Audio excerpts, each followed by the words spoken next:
साधारण कुछ भी नहीं है, सब कुछ अलौकिक है, असाधारण है, अविस्मरणीय है, अविश्वसनीय है।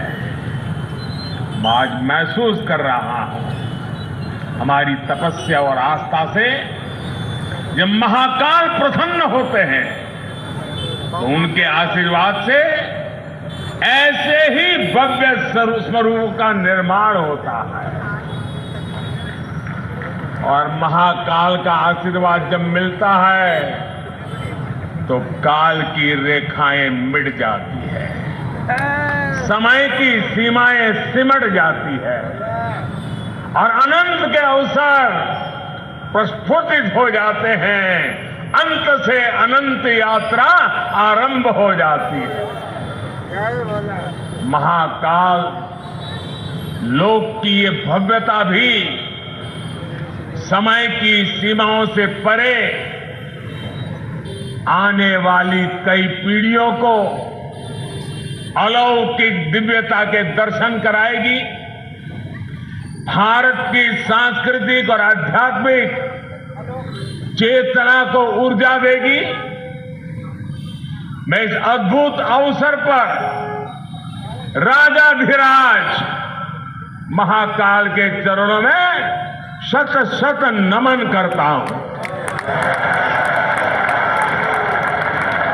मैं आप सभी को देश और दुनिया में महाकाल के सभी भक्तों को हृदय से बहुत बहुत बधाई देता हूं।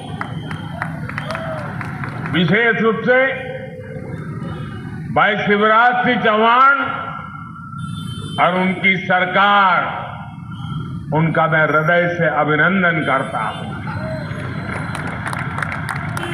जो लगातार इतने समर्पण से इस सेवा यज्ञ में लगे हुए हैं। साथ ही मैं मंदिर ट्रस्ट से जुड़े सभी लोगों का, संतों और विद्वानों का भी आदरपूर्वक धन्यवाद करता हूं, जिनके सहयोग से इस प्रयास को सफल किया है। साथियों, महाकाल की नगरी उज्जैन के बारे में हमारे यहां कहा गया है, प्रलयो न बाधते, प्रलयो न बाधते तत्र महाकालपुरी, अर्थात महाकाल की नगरी प्रलय के प्रहार से भी मुक्त है। हजारों वर्ष पूर्व जब भारत का भौगोलिक स्वरूप आज से अलग रहा होगा, तब से ये माना जाता रहा है कि उज्जैन भारत के केंद्र में है। एक तरह से ज्योतिषीय गणनाओं में उज्जैन न केवल भारत का केंद्र रहा है, बल्कि ये भारत की आत्मा का भी केंद्र रहा है। ये वो नगर है जो हमारी पवित्र 7 पुरियों में से एक गिना जाता है। ये वो नगर है जहां स्वयं भगवान कृष्ण ने भी आकर शिक्षा ग्रहण की थी। उज्जैन ने महाराजा विक्रमादित्य का वो प्रताप देखा है जिसने भारत के नए स्वर्ण काल की शुरुआत की थी। महाकाल की इस धरती से विक्रम संवत के रूप में भारतीय काल गणना का एक नया अध्याय शुरू हुआ था। उज्जैन के क्षण क्षण में, पल पल में इतिहास सिमटा हुआ है। कण कण में आध्यात्म समाया हुआ है और कोने कोने में ईश्वरीय ऊर्जा संचारित हो रही है।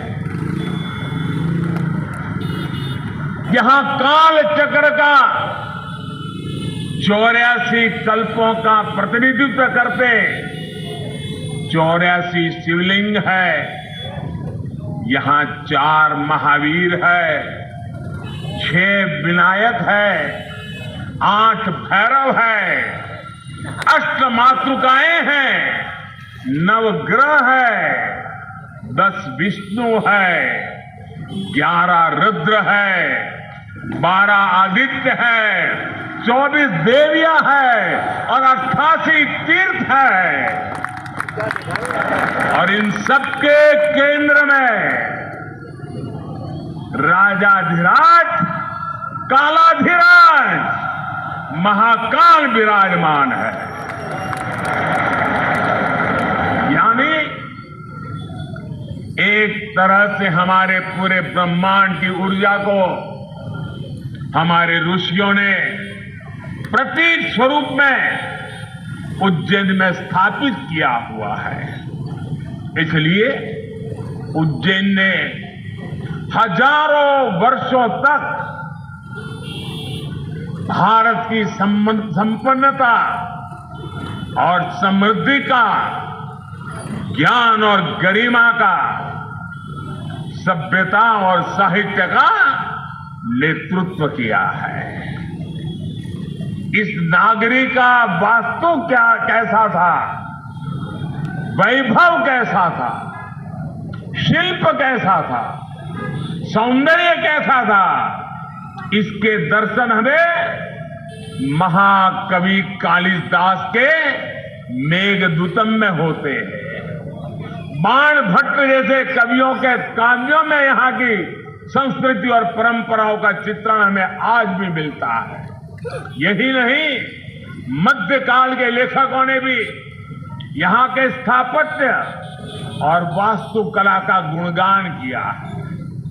भाइयों और बहनों, किसी राष्ट्र का सांस्कृतिक वैभव इतना विशाल तभी होता है जब उसकी सफलता का परचम विश्व पटल पर लहरा रहा होता है।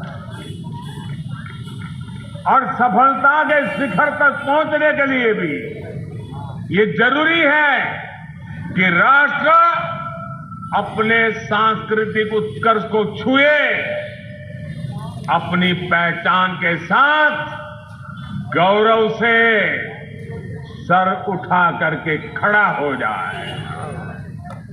इसलिए आजादी के अमृत काल में भारत ने गुलामी की मानसिकता से मुक्ति और अपनी विरासत पर गर्व जैसे पंच प्राण का आह्वान किया है। इसलिए आज अयोध्या में भव्य राम मंदिर का निर्माण पूरी गति से हो रहा है। काशी में विश्वनाथ धाम भारत की सांस्कृतिक राजनीति का गौरव, राजधानी का गौरव बढ़ा रहा है। सोमनाथ में विकास के कार्य